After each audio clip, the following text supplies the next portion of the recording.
हरते सब भव बंधनों के ईश हो। हे संत शिरोमणि अपवर्ग आभा युक्त हो। हे सब गुण अवगुणों से मुक्त हो। रूप अरवाणी के मूल सार हो। तम ज्योति अरुषाद के तुम पार हो। सतगुरु लय साधन करत शांति हो।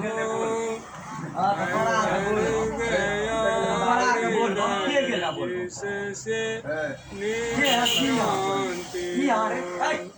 तुम जन तमस धन अंधकार के दूर हो।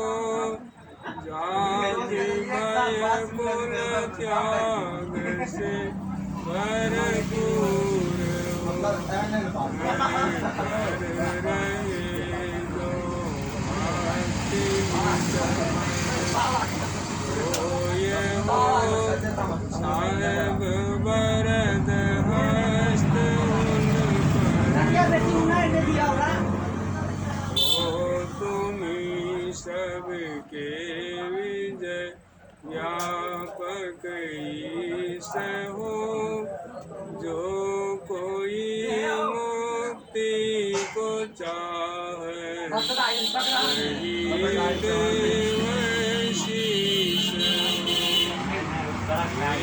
गुरु पूजित जगत के जगदीश हो। हरते सब भव बंधनों के विष हो। सतनाम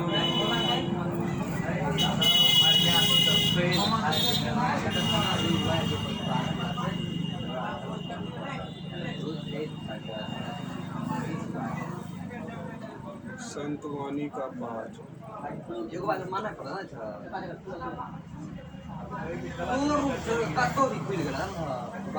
अखंड साहब का नाम और सब खंड है। खंडित मेरो सुमेरु खंड ब्रह्मांड है। फिर न रहे धन नाम से जीवन धन्य है। लक्ष्य 84 जीव परे जम फंद है। जाका गुरु से हेत सोई निर्बंध है। गुण साहब के संग सदानंद है। दया भाव उर राखिए भक्ति का अंग है। कहे कबीर चित चेतो यह जगत पतंग है। अखंड साहब का नाम और सब खंड है। सुमेरु खंड ब्रह्मांड है।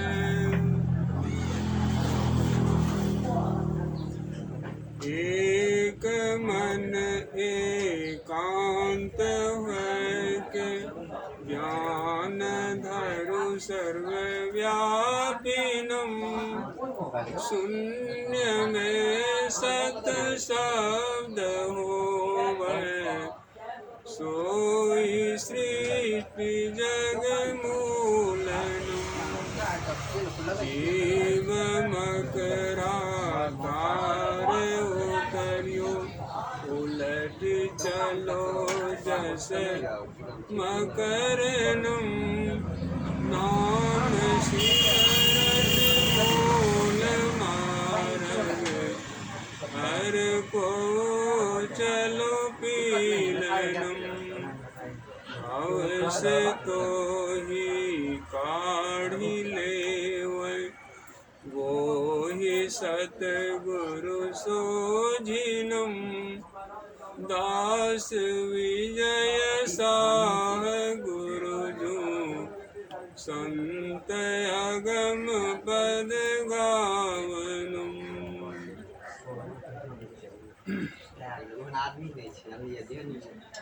संत पंथ सत्संग को सुनने आए प्रेमी जन कभी संतों के वाणी के द्वारा श्रवण कर रहे थे। वह साहब, वह मालिक, वह परमात्मा, वह ईश्वर, वह गॉड खुदा यहोवा जो कुछ भी कर लीजिए सभी उनके सिफाती नाम। वह अनंत सत्ता जन्मा है, गोचर है, व्यक्त है, ऐसा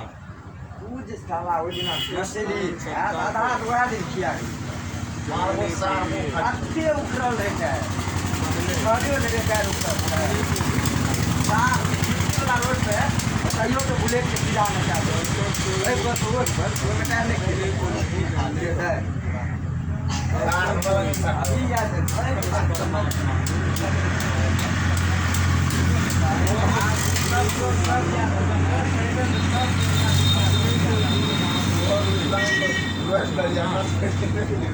यही महापुरुष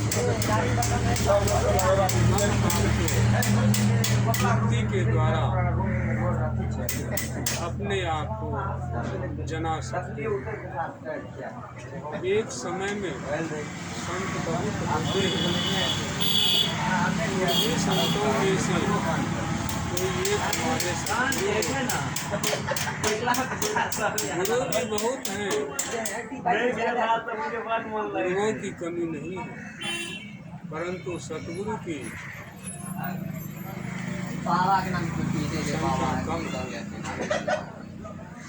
वह सतगुरु हमको सत्य के रास्ते पर चलने को कहते। संत कबीर साहब अपने वचन में फरमाते हैं, सत्य नाम के करे देवे को कछुमान प्याले गुरु संतोष ये अवश्य रहे। सत्य नाम या सत्य नाम का ज्ञान दिया है, सूझबूझ दिया है, उनके वे दाता हैं, वे दाता हैं, ऐसे दाता हैं कि वे मंगता नहीं हो सकते। जो दाता पुरुष होते हैं वे मंगता नहीं, और मंगता तो संसार को हो। उसी संसार में जो जिज्ञासु, जो भक्त ऐसे महापुरुष से अपना संबंध जोड़ते हैं, उनको वे नाम का दान देते हैं, और उस नाम दान को पाकर के भक्त अपने अंदर में उस बीज को बो देते हैं, वो करके वह कुछ दिन अभ्यास करता है। उस अभ्यास में वह नाम जो है नमी को पाकर के अंकुरित होता है। वो अंकुरित होकर के फिर वृक्ष बनता है। वृक्ष बन करके उसमें तना पत्ता फूल फल सब आता है। यह एक ही दिन में नहीं होता, यह बहुत समय लगता है, बहुत धैर्य वीरता और वीरता की बात है। साधन भजन में अपने आप को लगाना ही गुरु से हित रखना। जाका गुरु से भेद सोई निर्भय। जो अपने गुरु से भेद बनाए रखेंगे, संबंध बनाए रखेंगे, वे गुरु आपको वह दिव्य रस को पीने की कला सिखाएंगे, वह अमृत को पीने की कला सिखाएंगे और अमृत पी करके अमर हो जाएंगे, ऐसा संतों ने कहा। महाजोगी गुरु गोरखनाथ जी महाराज के वचन में है, अंधा कुआं गगन में ता अमृत के बासा, सबुरा होई सु भर भर पिया निगुरा जाए। अंधा कुआं, एक कुआं तो संसार में धरती पर होता है, जिसका जल उसके पीने में और उसका ऊपर। लेकिन यहाँ पर गोरखनाथ जी महाराज कौन बात है अथवा वह कुआं कहाँ है, उनका उसका मुंह नीचे है और पेंदा ऊपर है। इस बीच में जो चेतन रूपी जल, अमृत रूपी तत्व भरा पड़ा, इतना भरा पड़ा लबालब पड़ा। गोस्वामी तुलसीदास जी महाराज कहते हैं, ज्यों सर विमल वारी परिपूरन ऊपर कछु जैसे सरोवर में जल है, उस जल में ऊपर से घास ऊपर से सवार छा गया, वह जल दिखता नहीं। उसी तरह से अमृत तत्व जो है पूरा सरोवर में लबालब भरा हुआ है, लेकिन इस पर माया रूपी सेवार छाया है। इस सेवार को हटाने का काम साधक खुद करता है, लेकिन हटाने की कला गुरुदेव सिखाते हैं। हमारे पूज्य गुरुदेव अपने वचन में कहते हैं, जीव पर तीन पर्दा है छाया, इसको साधन से जिसने पाया। उसने पाया जो धन देव दुर्लभ ये तन, यह देव शरीर जो है देवता को भी दुर्लभ, इसको गंवाना नहीं चाहिए, इसको सदुपयोग करना चाहिए। सदुपयोग किसमें है? गुरु के वचन पर विश्वास करके और उसको अपने अंदर में अभ्यास के द्वारा प्रत्यक्ष देखने की इच्छा रखनी चाहिए और अभ्यास करना चाहिए। इसलिए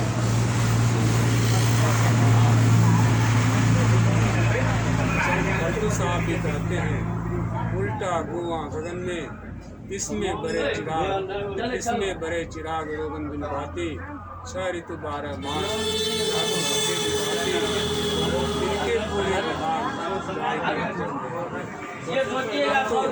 जिसके नजर में जिसके देखने और जानने में उसका पूरा नहीं देख पाया,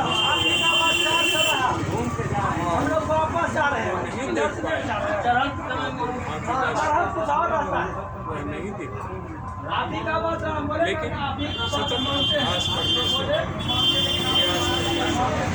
अवश्य एक न एक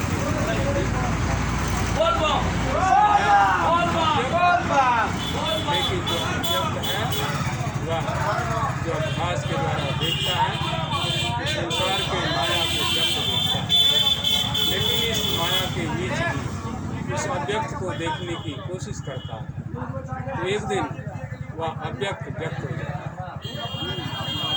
फिर उस व्यक्त के पीछे जो अव्यक्त और देखता है, तो वो जो अव्यक्त था वो अव्यक्त हो जाता है। फिर और देखता है, जो अव्यक्त है वो अव्यक्त हो जाता है। व्यक्त से अव्यक्त में, अव्यक्त से व्यक्त में, व्यक्त से अव्यक्त में, अव्यक्त से व्यक्त में, व्यक्त से अव्यक्त में जाकर के अव्यक्त वह हो जाता है। और ऐसा होता है जैसा कि वह प्रभु परमात्मा हैं, उसको जान जाता है।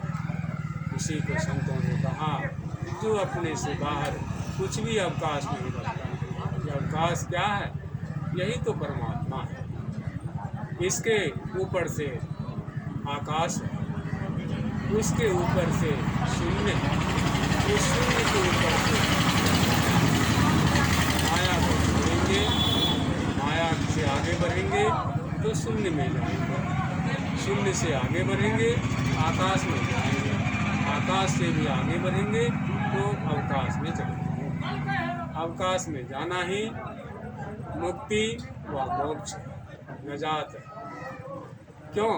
अवकाश को आज तक कोई संसार में ऐसा मनुष्य नहीं हुआ उस अवकाश को कोई यंत्र के द्वारा पकड़ सके। वह तो अव्यक्त जैसा वैसा ही साधन अव्यक्त होगा। ठीक उसी तरह से हमारे आपके शरीर में आत्मा है। आत्मा कैसा है इसको आप नहीं देख पाते। जिस चर्म दृष्टि से आप नहीं देख पाते तब किससे देखेंगे? तो आपके अंदर जो आत्मा की दृष्टि है उस आत्मा के दृष्टि से ही आप अपने आत्मा को देख पाएंगे। दिव्य दृष्टि से वो हो जाता है, वो आत्म दृष्टि से जो हो जाता है, वो आत्मा का दर्शन होता है। यह आत्मा का दर्शन अपने अंदर में होता है। जिन्होंने किया है उसको अनुभव हुआ है और उन्होंने अपने वाणियों के द्वारा, संतों ने अपनी वाणियों के द्वारा लोगों में यह वाणी छोड़ गए। इस वाणी को मिलान कर लो, अभ्यास के द्वारा मिलान कर लो, प्रत्यक्ष में वह अव्यक्त करेगा। तो अपनी आत्मा को जो अव्यक्त देख लेता है, आत्मा के द्वारा आत्मा को देख लेता है वही परमात्मा को भी देख लेता है, उसको अनुभव ज्ञान हो जाता है। और उसी अवस्था में वह यदि सही होता है उसको मुक्ति मिल गई, उसको मोक्ष हो गया, उसको निजात मिल गई। ऐसा संतों ने प्रत्यक्ष में करके देखा है। तो यह ऐसे संत सद्गुरु से अपना संबंध बनाए रखेंगे, उनके वाणियों को सुनेंगे, उनके साधन को करेंगे, उनके विचार को अनुभव में उतारेंगे और जथा जो उनकी सेवा करेंगे। सतगुरु का सेवा करें। सेवा से सद्गुण है। या सेवा करने से सद्गुरु में जो अच्छा गुण है वह आप में भी उतरने लगता है। फिर आप भी उसी गुरु परंपरा में गुरु हो जाते हैं। गुरु का अर्थ है कि वह ज्ञान जिन गुरु को, जिन महापुरुष को हुआ, वह अगर अपने शिष्य को देता है तो शिष्य को भी अभ्यास के द्वारा धीरे धीरे एक न एक दिन वह पूरा ज्ञान हो जाएगा, वे गुरु हो जाएंगे। यह गुरु की परंपरा अवश्य चलती रहे। अगर गुरु की परंपरा कहीं रुक जाए, टूट जाए, खत्म हो जाए तो फिर बहुत बड़ा क्षति होगा, संसार का बहुत बड़ा क्षति होगा, लोग संसार में अटक जाएंगे। इसलिए गुरु की परंपरा जो अक्षुण्ण रखते रहना चाहिए साधकों को, सत्संग प्रेमियों को, क्योंकि यह परंपरा बड़ी ही सरल मार्ग है। यह संतों का जो पंथ है बड़ी सरल पंथ है। इसमें जो भी चला है उसको इसका जो परिणाम आता है मोक्ष ही। जैसा कि गोस्वामी जी महाराज अपने वाणी में कहते हैं, संत पंथ अपवर्ग कर, कामी भव कर पंथ, कह ही संत कवि कोविद, श्रुति पुराण संतों का पंथ है। यह अपवर्ग की तरफ है। अपवर्ग अर्थात मोक्ष, अपवर्ग अर्थात मुक्ति, अपवर्ग अर्थात निजात। इस निजात में जाने का ये रास्ता है और ये अगल बगल नहीं है, ये सन्मुख है, सामने अपवर्ग। और संसारी मनुष्य काम वासना के मत वशीभूत होने के कारण वो संसार के तरफ भागता है। उनको भी चाहिए ऐसे संतों का शरण में जा करके सत्संग सुने, सबसे पहले सत्संग में आकर के सुनना चाहिए। सुनते सुनते जब समझ में आ जाए उन महापुरुष से इसकी युक्ति, सत्संग करने की युक्ति सीख करके अपने अंदर में सत्संग करना चाहिए। सत्संग यूँ तो दो तरह से बताया गया है। एक तो धर्म कथा बाहर सत्संगा, अंतर सत्संग ध्यान। धर्म की जहाँ चर्चा होती है इसको भी सत्संग करते हैं, यह सत्संग सुनने की है। और दूसरा सत्संग जो अंतर सत्संग ध्यान भंगा, वह अभंग ध्यान में लग जाए। वह अभंग वाणी को आप सुन लें तो अभंग वाणी क्या है? अभंग का अर्थ होता है जिसका कभी भंग नहीं, जिसका कभी नाश नहीं। वह सत्य शब्द जो है अपने आपके अंदर में हो ही रहा। जब से आप सृष्टि में आए हैं तब से ही हो रहा, लेकिन आपने उसको कभी सुना नहीं। आपने क्या सुना? बाह्य शब्दों को सुना, बाह्य बातों विचारों को सुना, इसलिए बाह्य बात विचार की तरफ आप दौड़ लगाते हैं। जब आप गुरु के द्वारा अपने अंदर के उस अव्यक्त धुन को सुनेंगे, जो अव्यक्त है देखने जानने में नहीं आता है, लेकिन वह जब युक्ति से आप सुनने की कला से सुनेंगे तो आपको वह सुनने में आ जाएगा। और वही अखंड साहब का नाम होगा। वह साहब का नाम जो है, मालिक का नाम जो है, परमात्मा का नाम जो है, वैसे वो तो परमात्मा अनामी तत्व है, लेकिन बोल चाल के भाषा में उसका नाम क्या है ये सिखाती ना, या परमात्मा का।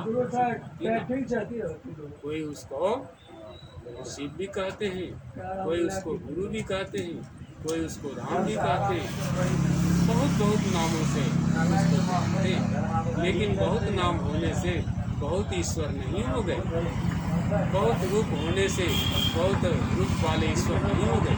वह ईश्वर परमात्मा वह अनामी, उसका कोई नाम नहीं। लेकिन यह नाम के माध्यम से, गुरु नाम के माध्यम से, शिव नाम के माध्यम से, राम नाम के माध्यम से उस अपने अंदर के तरफ जाया जाता है, जहाँ कुछ सुना जाता है। वही नाम का सुनने की कला से जो सुनता है तो वह सुन करके सुनते सुनते अभ्यासी वही होता है। जिसका जो सुनता है वह वैसा बनता है। कोई डॉक्टर का सुनता है तो डॉक्टर बनता है, कोई प्रोफेसर का सुनता है प्रोफेसर बनता है, कोई वैद्य का सुनता है तो वैद्य बनता है, कोई चोर का ही सुनता है तो चोर बन जाता है, कोई डाकू का सुनता तो डाकू बन जाता है। यह सुनने का ही परिणाम है। आज जब से बच्चे जन्म लेते हैं तभी से उसको माताजी, पिताजी, भाई, बहन, दादा, दादी बाहरी शब्द को सुनाते सुनाते वह बच्चा भी वैसा ही सुन करके बोलने लगता है। ठीक उसी तरह से गुरु जो है अपने अंदर के शब्द को सुनने की कला से सुनाते हैं, तो सुनते सुनते शिष्य भी गुरु के जैसा बन जाते हैं। जैसा भी कहते हैं, तुलसी फल सुसंगते कोच कुसंगति सोय, नाव किन्नरी तीरसी लो गुरु को लोय। गुरु संगति गुरु होय, लघु संगति लघु नाम, चार पदार्थ में गने नरक द्वार को काम। राम कृपा तुलसी सुलभ, गंग सुसंग समान, जो जल पड़े सुजन मिले, जय आप समान। ये गोस्वामी जी कितने विलक्षण शब्द अपने तुलसी भलो सुसंग। अपने तुलसी उसका जो नाम था वे अपने को ही कहते है, तुलसी तुम्हारी भलाई किसमें है? सुसंगति में। सज्जन के संगत में लगोगे तो तुम भी सज्जन हो जाओगे। कोच कुसंगति सोई, कोच मन होता है नीच, नीचों का यदि संग करोगे तो नीच हो। इसलिए अपने को ऊंचे महापुरुष, पदवीदार महापुरुष का सुनेंगे, समझेंगे तो आप उनके जैसा कहते हैं। तो तुलसी भलो सुसंग के खोज कुसंग नाव किन्नरी तीरसी लोग लोग हिलो वही लोहा वाद्य यंत्र में लग करके मधुर संगीत सुनाई देता है। वही लोहा बधिक के हाथ पड़ जाता है तो हत्या करने का साधन बन जाता है।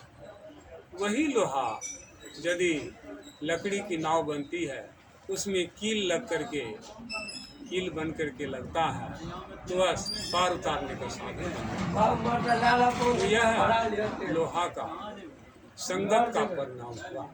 ठीक उसी तरह से कहते हैं लोह विलोक हो गुरु संगति हो। गुरु के संग में जो लग जाता वह गुरु हो जाता है। चार पदार्थ मेघने नरक द्वार काम। संसार में चार पदार्थ हैं अर्थ धर्म काम और मोक्ष। ये चार पदार्थ अर्थ भी मिल जाएगा धर्म भी हो जाएगा काम शब्द जो है यह बोलने लायक है लेकिन इन तीनों के बीच रहने के कारण यह बोला जाता है। काम विषयात्मक शब्द होता है इसलिए काम बोलने के लायक नहीं करता। चार पदार्थ मेघने नरक द्वार काम। नरक का द्वार का क्या लाता है जब काम शब्द का प्रयोग करता है कोई भी सुनने वाले को भी और बोलने वाले को भी। इसलिए नरक द्वार इसको नहीं बोलना चाहिए इसको नहीं यूज करना चाहिए। तब जो है सुबह क्या होगा